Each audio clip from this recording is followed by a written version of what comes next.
TF1 20h avec Roger Giquel. Nouvelle journée de faiblesse pour le franc, mais rattrapée par un redressement en fin de journée.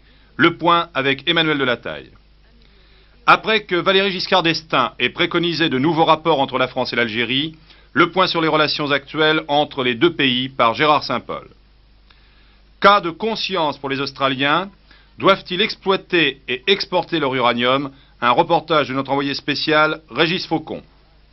La CGT en perte de vitesse aux élections professionnelles, la désunion de la gauche y est sans doute pour quelque chose, François Got. Fusillade à Boulogne-sur-Seine. Après un hold-up avec otages, les policiers abattent 2 bandits et arrêtent un de leurs complices. Bonsoir. Le franc. Depuis le début de février, c'est un peu le régime de la douche écossaise. Un jour froid, comme le temps, une amélioration, une petite rechute, un rattrapage, etc., etc. Le tout sous un déluge tout de même permanent de polémiques électorales. Aujourd'hui, par exemple, ce matin, le franc avait commencé à faiblir. L'après-midi, il récupère, notamment après que la Banque de France ait relevé le loyer de l'argent à 10,5%. Le dollar, après avoir atteint 4,91 francs, est ainsi redescendu au niveau d'hier, soit 4,88 francs.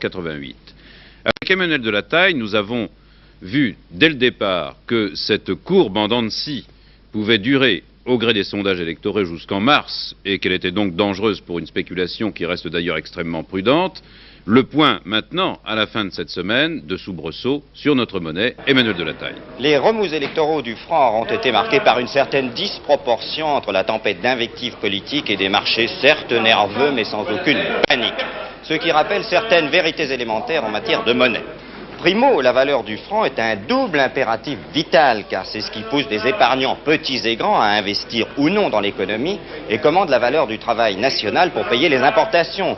2% de moins sur le franc, c'est 7 milliards de plus sur nos importations, un peu plus que l'impôt sécheresse. Secondo, la force d'une monnaie repose essentiellement sur la politique économique présente et future. La fameuse confiance de l'argent. La droite la perd souvent, mais la gauche sait bien qu'elle ne l'a jamais nulle part d'avance et doit la mériter. Et la confiance de l'argent, au-delà des slogans, cela va des chefs d'entreprise aux collègues du bureau qui cherchent à protéger ses petites économies. Tertio, quand une monnaie est attaquée, le plus sûr moyen de sombrer est de riposter massivement, ce qui donne l'impression de panique, ou de verrouiller les contrôles, réflexe bien français, ce qui n'empêche jamais l'argent de filer, mais à coup sûr de revenir dans la souricière. Le contrôle des changes, c'est le signe même de l'anti-confiance. L'essentiel, c'est la politique suivie. Enfin, la spéculation actuelle vient avant tout des entreprises françaises et étrangères qui se protègent contre des lendemains électoraux. Il n'y a aucun affolement chez les particuliers qui se demandent simplement, souvent sans réponse, s'il faudrait acheter un peu d'or, déjà très cher, ou des emprunts indexés sur l'or ou les devises. Le danger de la crise électorale, ce n'est pas que le franc ne remonte pas après une baisse, c'est qu'il ne récupère pas tout le terrain perdu. En effet, à l'inverse des fausses rumeurs du style « économiquement, il faudrait une bonne dévaluation », la France aurait besoin pour longtemps d'un franc plus fort pour financer l'expansion et l'emploi. Que le bon sens ne déserte pas la France, mais qu'au contraire, le bon sens s'y installe en force. Cette formule du président de la République a été très reprise dans la presse aujourd'hui à propos de l'interview qu'il a donnée hier soir à 5 confrères pour les télévisions. Les questions portaient, vous le savez, sur la politique étrangère de la France et c'est dans sa conclusion qu'il a répondu sur le point de savoir si le résultat des prochaines élections pouvait avoir des conséquences sur notre politique étrangère. Évidemment, a répondu le président, le choix des Français aura des conséquences importantes, notamment sur la réputation et l'action de la France. Il y a 2 points forts dans cette émission. Il y a eu 2 points forts. L'Algérie et la politique française du désarmement. L'Algérie avait déjà été un des thèmes de sa précédente intervention à la fin de l'année dernière. C'était le jour où on apprenait que les otages du Polisario seraient libérés, et c'était Georges Marchais qui l'avait annoncé à Alger. Les journalistes avaient constaté à ce moment-là que les rapports s'étaient beaucoup détériorés entre Paris et Alger, et pourtant on avait pu croire qu'ils devaient se normaliser. Hier soir, le président a tenu à reparler de l'Algérie. Il serait souhaitable, a-t-il dit, que nos rapports soient bons. Il faudrait définir un nouveau cadre de relations. Les accords d'Évian ne correspondent plus à la réalité. Ah, ces fameux accords d'Évian, prélude à une solution algérienne nécessaire mais ô combien pénible, nous les avons tous en mémoire. Faisons le point sur ce passage des déclarations du président avec vous, Gérard Saint-Paul. Bien, le président Giscard d'Estaing a d'abord rappelé combien les relations franco-algériennes sont difficiles depuis 1962, d'abord parce que l'accession à l'indépendance a été douloureuse, et cela des deux côtés de la Méditerranée. Depuis, le moindre incident technique, le moindre incident de parcours devient contentieux politique entre la France et l'Algérie. Entendant ces propos hier soir, les journalistes qui avaient suivi le voyage du président de la République en Algérie le 12 avril 1975, qui avaient vu pendant 3 jours les couleurs françaises et algériennes flotter côte à côte sur Alger et vécu l'accueil populaire de l'ancienne rue Michelet, ne pouvaient s'empêcher de se dire que ce temps-là est bien loin déjà. C'était le premier voyage d'un président français là-bas depuis l'indépendance. Le président Houari Boumedienne avait même accepté le principe d'une invitation officielle en France. D'où vient cet actuel malentendu? En partie, selon le président Giscard d'Estaing, d'un cadre juridique qui n'est plus adapté à la situation franco-algérienne d'aujourd'hui. Ce cadre juridique est en effet constitué par les accords d'Évian, d'ailleurs pratiquement jamais appliqués. Ici, ces images qui semblent déjà si anciennes, on pourrait dire presque rétro, lors des négociations entre la délégation française conduite par Louis Joxe et celle du FLN que vous allez voir dirigée par Krim Belkacem qui arrivait en hélicoptère.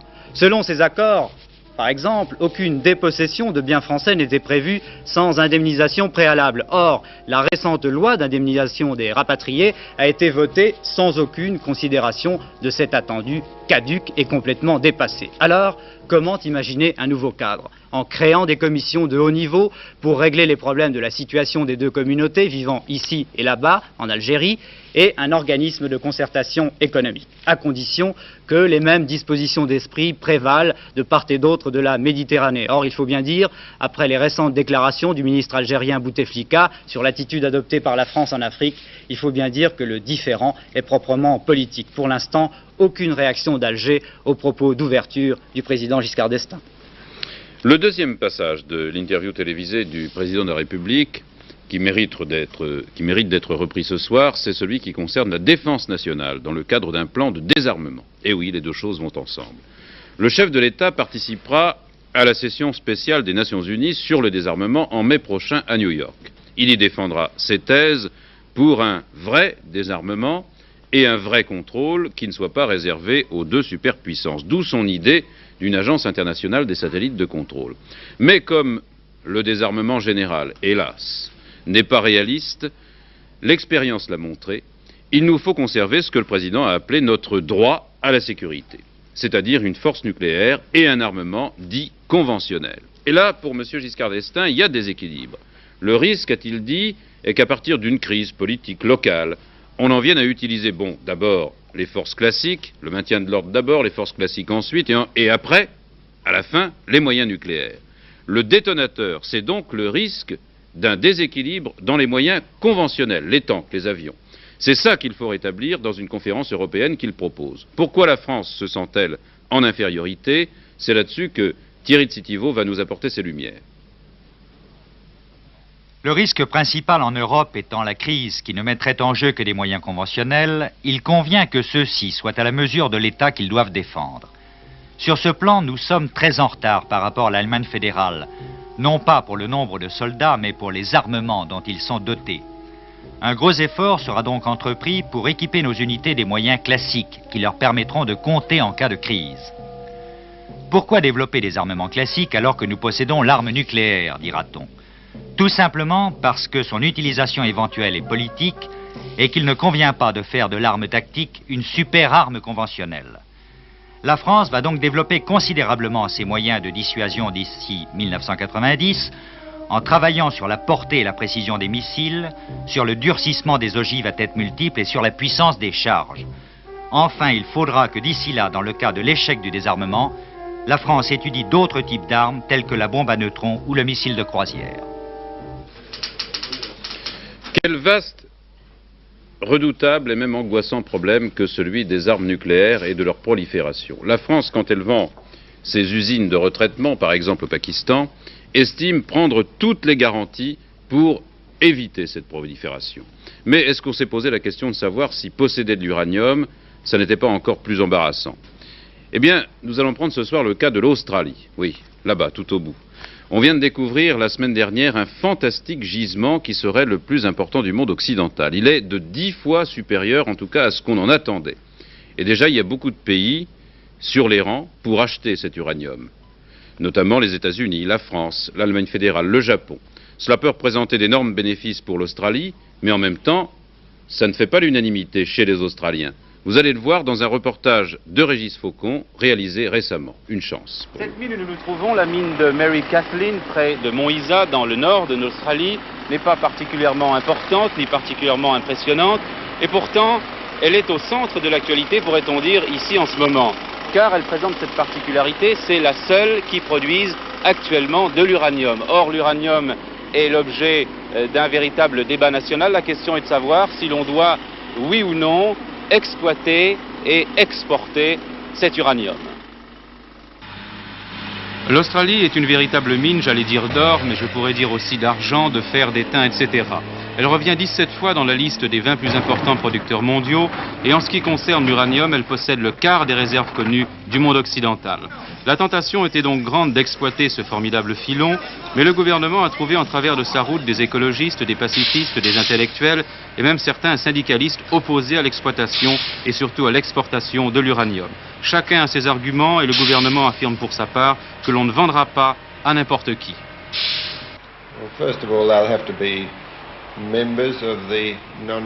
D'abord, les pays intéressés devront être signataires du traité de non-prolifération ou accepter les garanties fixées par la Commission internationale de l'énergie atomique. Nous leur demanderons de signer un accord bilatéral avec nous pour s'assurer qu'ils respectent certaines obligations et notamment qu'ils ne procèdent pas à l'enrichissement de l'uranium sans nous avoir auparavant consultés, de façon à ce que ce soit de toute façon à des fins pacifiques. If there is any reprocessing or enrichment, that it be only for peaceful purposes. Le gouvernement avait fait une enquête dont le résultat est clair. Il n'existe actuellement aucune véritable garantie. Beaucoup d'Australiens s'inquiètent des dangers du nucléaire en ce qui concerne les déchets, la sécurité des réacteurs et le développement de l'uranium lui-même, les risques pour les travailleurs et pour l'environnement. Bien sûr, ils s'inquiètent aussi des rapports entre le nucléaire utilisé à des fins pacifiques et celui qui sert des objectifs militaires. Beaucoup de gens ne veulent pas que l'uranium australien serve à faire des bombes. Les manifestations, souvent spectaculaires, n'ont apparemment pas réussi à mobiliser l'opinion publique et à impressionner le gouvernement, qui a décidé que les états d'âme d'une minorité ne devaient pas faire obstacle aux bénéfices énormes, notamment sur le plan financier, que le pays tout entier pourrait tirer de l'exportation de l'uranium. Sa facile réélection en décembre dernier a conforté le gouvernement libéral de Malcolm Fraser dans son opinion. Pour le Premier ministre, le débat est pratiquement clos. Le gouvernement a pris une décision, nous continuerons à exploiter et exporter l'uranium sous certaines conditions très strictes. Pour moi, le résultat des élections montre que notre politique est comprise.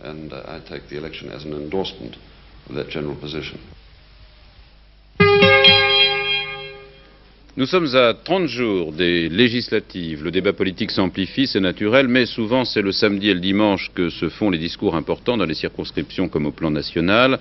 Du coup, le vendredi est un jour où on reprend son souffle. Il y a tout de même des choses intéressantes dans le journal des législatives de ce soir que vous présente Dominique Laurie.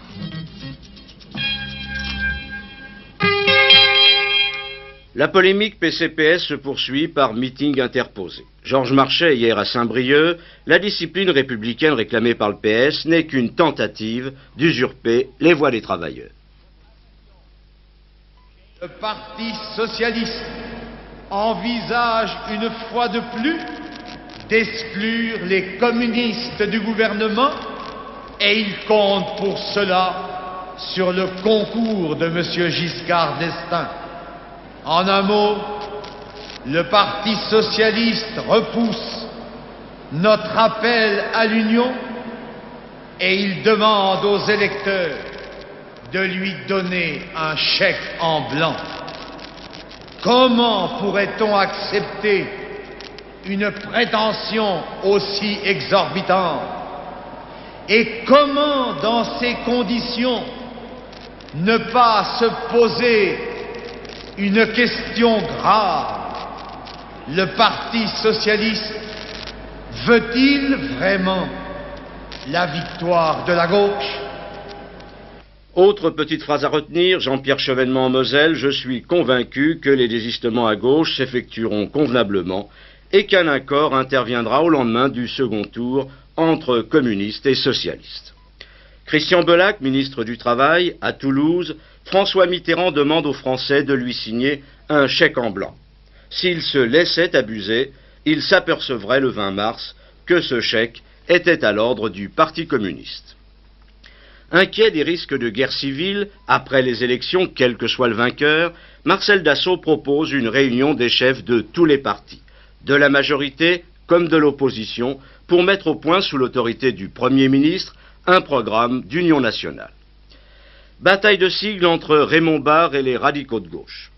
Les émergés protestent contre le choix fait par le Premier ministre de l'arbre comme symbole de sa campagne nationale.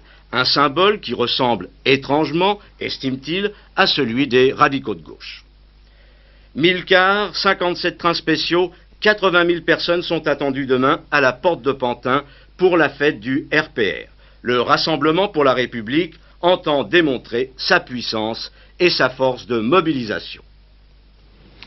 La CGT, qui reste le premier syndicat de France, vient cependant d'enregistrer une série de reculs lors d'élections professionnelles, et cela au bénéfice plutôt de sa concurrente la plus directe, la CFDT. C'est vrai par exemple à la SNCF, c'est vrai chez Renault à Billancourt, à la RATP, au Crédit du Nord. La CGT, qui reste souvent en tête et même majoritaire en voix, connaît tout de même un recul sensible. Elle perd entre 3 et 10% des voix. Ici, je note que Georges Ségui ne se plaint pas du renforcement de la CFDT. Je dirais même qu'il se réjouit de ce qu'il appelle l'évolution de la centrale dirigée par Edmond Maire, et il considère que les thèses et les projets de la CFDT se rapprochent de celles de la CGT. Bien, c'est son opinion en tout cas. Cela dit, Georges Ségui est le seul des grands leaders syndicaux à posséder, je m'exprime ainsi, la double casquette, puisqu'il est membre du bureau politique du Parti communiste, d'une part, et secrétaire général de la CGT, d'autre part. Ça peut poser des problèmes. Quand Georges Ségui, dans un meeting à Gentilly, appelait récemment à voter communiste, il parlait en tant que membre du parti.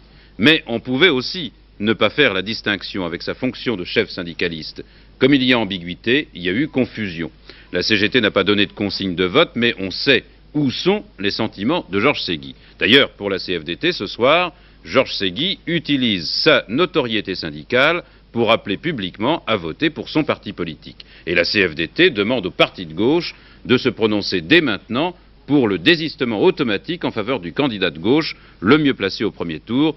Exactement, c'est la proposition des socialistes. En fait, à la veille d'élections décisives, les grands responsables syndicaux sont sur un fil de contradiction. Ils pèsent de tout leur poids dans le sens des partis dont ils se sentent proches, mais sans pour autant renier leur indépendance syndicale inclue dans leur statut. Par exemple, Force ouvrière indique qu'elle ne donnera aucune consigne de vote et va publier à 1 200 000 exemplaires un manifeste qui condamne tout système d'encadrement et de conditionnement. Revenons alors à ce qui se passe aujourd'hui au sein de la CGT avec l'analyse de François Gault maintenant. Allô CGT ? Pas de crise au sein de la CGT, mais quelques remous certains. Depuis plusieurs semaines, depuis la désunion de la gauche, des dirigeants ou des militants cégétistes, membres du Parti socialiste, ont écrit à Georges Ségui pour lui reprocher l'alignement de la CGT sur les thèses du Parti communiste. La CGT sort de son rôle, explique-t-il alors, elle prend des positions politiques incompatibles avec l'exercice de sa mission syndicale. Et il reproche aussi à la CGT d'avoir porté des jugements sévères sur le Parti socialiste après en avoir rencontré ses dirigeants. Michel Varchelac, du bureau confédéral de la CGT, répond « Nous ne sommes pas du tout gênés par le fait que des adhérents expriment des points de vue qui contestent l'activité de la direction confédérale. À la CGT, on peut débattre de toutes les questions. C'est déjà arrivé en mai 1968, ou lors de la signature du programme commun, ou bien encore lors de l'élection présidentielle. » Fin de citation. Et les dirigeants de la centrale syndicale affirment que les lettres des contestataires sont peu nombreuses, 37. Il précise également que l'exercice de la démocratie syndicale peut et doit être largement amélioré. Désormais, les colonnes de la presse CGT seront ouvertes à l'expression d'opinions divergentes. Nous allons donner à ce débat une dimension nationale, dit encore Michel Varchelac. Au total, sur les 2 300 000 adhérents que déclare la CGT, environ 700 000 votent pour le Parti socialiste. À Lyon, le juge d'Aix a accepté cet après-midi de recevoir les journalistes pour leur raconter sa mésaventure, son enlèvement. Bien sûr, le juge, qui reste sous surveillance médicale, a réservé les détails les plus importants de l'affaire aux enquêteurs, à la police judiciaire, et la police s'intéresse surtout au milieu des petits malfrats qui, en enlevant le magistrat, auraient voulu venger, dit-on, l'un de leurs amis inculpés par le juge. En tout cas, le Premier ministre Raymond Barre, de passage aujourd'hui à Lyon, a tenu à rencontrer le juge et à lui exprimer sa sympathie personnelle. Peu après cette visite, M. Dex racontait son enlèvement à nos confrères de FR3. Je peux dire peu de choses sur les circonstances de mon enlèvement, étant donné que j'ai eu une cagoule, que je ne peux pas indiquer le lieu où j'ai été transporté et que les indications que je peux fournir sont extrêmement sommaires. Quand ils vous ont agressé, à quoi vous pensez immédiatement? On ne réfléchit pas à ce moment-là. Avez-vous eu peur? Il y a un effet de surprise qui joue à ce moment-là. On ne sait pas si c'est pour obtenir de l'argent ou si c'est dans un autre but. La réflexion, elle vient après coup. Est-ce que vous avez pensé au juge Renaud? Est-ce que vous avez fait une assimilation d'idées entre vos deux situations? Non, non. Pas jamais. Ah, et puis je note cette réaction du maire de Lyon, le sénateur Francisque Collomb, qui vient de dire assez vivement « Ce fait divers a servi une fois encore de prétexte à certains Parisiens et même hélas à quelques élus extérieurs à la région pour leur sempiternelle campagne de dénigrement de notre ville et de ses habitants. Oui, la tentation est grande de répondre par la colère ou le mépris, ajoute Francisque Collomb. Je dirais simplement avec le maximum de sérénité que Lyon possède bien d'autres titres à occuper devant la scène. Nous l'avons déjà prouvé en plusieurs occasions, et c'est d'ailleurs vrai. Avec vous, Jean-Claude Narcy, les autres nouvelles de ce journal. Et un autre fait divers, cet après-midi, Boulogne-sur-Seine, 2 malfaiteurs tués, un autre arrêté, le 4e en fuite. C'est le bilan d'un hold-up dans une banque. Alertés par les passants, les policiers sont arrivés très vite sur les lieux. La voiture des truands a percuté les véhicules en stationnement et s'est trouvée bloquée. Alors qu'ils tentaient de fuir, une fusillade a éclaté. 2 des malfaiteurs, dont un grièvement blessé, se sont réfugiés dans un immeuble voisin, prenant en otage 2 femmes et un enfant. 2 heures après, ils se sont rendus aux hommes de la brigade anti-gang.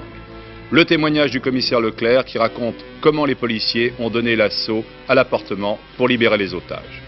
Lorsque nous sommes intervenus dans les lieux, les malfaiteurs étaient réfugiés avec les otages dans la salle de bain. L'un d'eux a pu être maîtrisé sans difficulté. Quant à l'autre, il était armé, il a tiré un coup de feu en direction des fonctionnaires, 2 coups de feu en direction des fonctionnaires intervenants. Et nous nous sommes rendus compte à ce moment-là qu'il était déjà blessé, qu'il avait une balle dans l'abdomen. Il s'agit de malfaiteurs qui sont parfaitement connus de nos services. Il s'agit de celui qui avait été tué lors de la fusillade avec les forces de l'ordre. Est un nommé Noël, que mon service avait surveillé et filé pendant de nombreux mois sur la banlieue sud de Paris. Celui qui a été retrouvé blessé dans la baignoire est un nommé Roca, également parfaitement connu de mes services.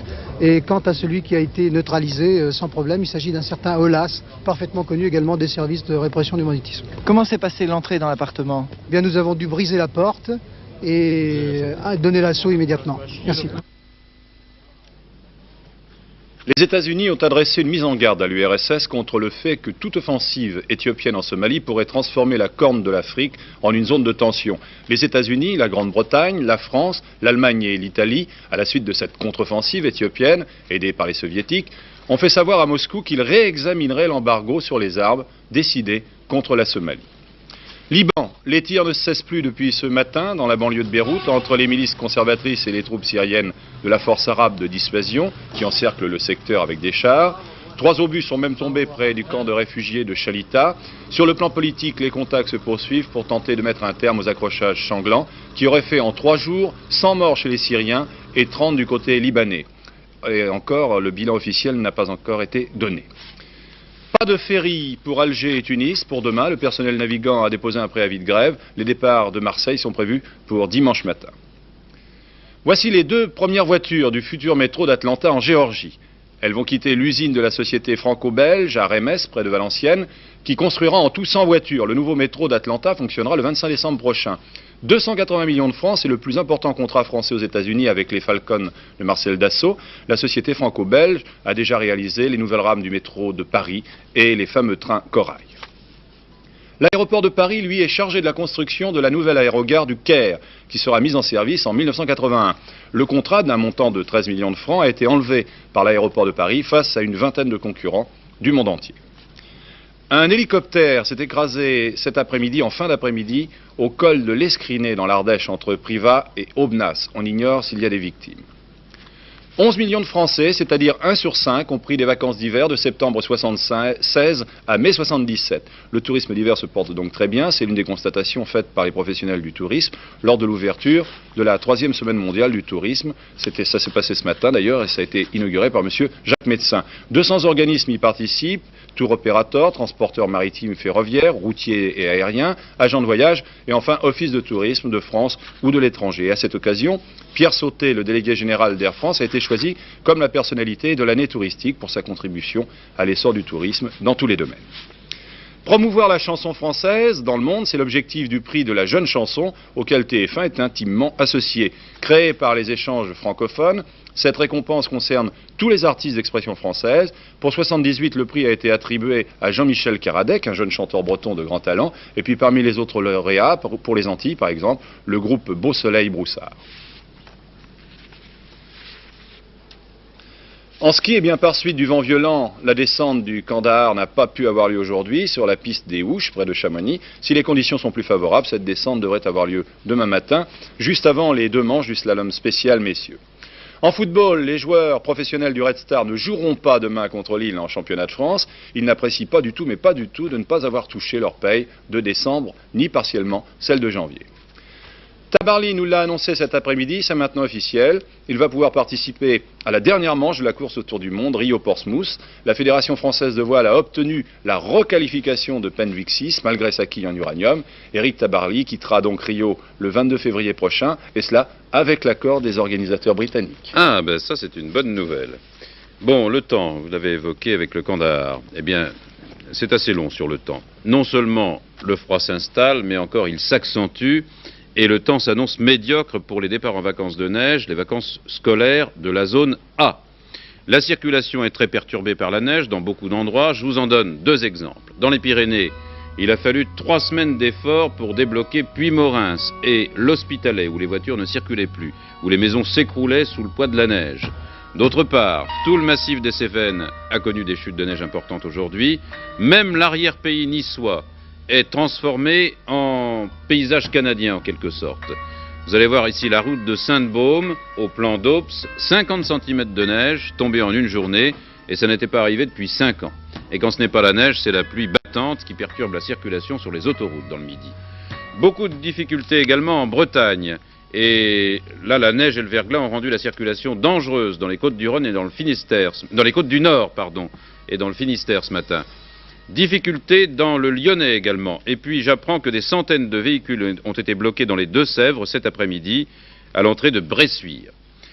Demain, le temps est annoncé médiocre, bien sûr, avec encore de la neige et du verglas dans l'intérieur. Les précipitations seront abondantes, surtout du Limousin et du Nord aux frontières du Nord et du Nord-Est, mais finalement il y aura de la neige partout, parfois accompagnée d'orages près de la Méditerranée. Les vents seront assez forts et même forts près des côtes. Et dimanche, ça continuera. Un temps à rester au lit, sauf dans le Midi et près de l'Atlantique, où ça doit tout de même s'améliorer. C'est ce qu'on nous dit, c'est ce que nous dit la météo. Et pourtant, nous ne devrions pas nous plaindre excessivement si nous prenions la peine de comparer notre situation à celle des habitants du nord des États-Unis. New York, par exemple, est complètement enlisée depuis plus d'une semaine. C'est la tempête sur la ville, c'est la paralysie. Et pourtant, les New-Yorkais ont l'habitude des hivers rudes. On prend des précautions, mais ça n'a pas suffi cette fois-ci, comme l'a constaté notre correspondant permanent Dominique Bomberger. New York, un journaliste dans la tempête. Lundi, la neige tombe depuis le milieu de la nuit précédente. À 4 heures, le centre prend l'aspect d'une ville morte où ne circulent plus que quelques autobus et quelques taxis. Quand, tout d'un coup, la chute de neige tourne au blizzard. Le vent pousse des pointes à 90 km/h. Sur 30 cm de neige, il était difficile de rouler. Il devient presque impossible de marcher. Le soir, les hôtels, les gares et les aéroports sont bondés de voyageurs qui n'ont pu quitter la ville. On n'a pas encore vu le pire.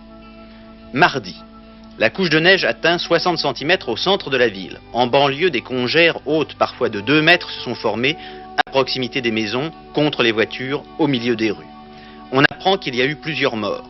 Le nombre des décès montera jusqu'à 16.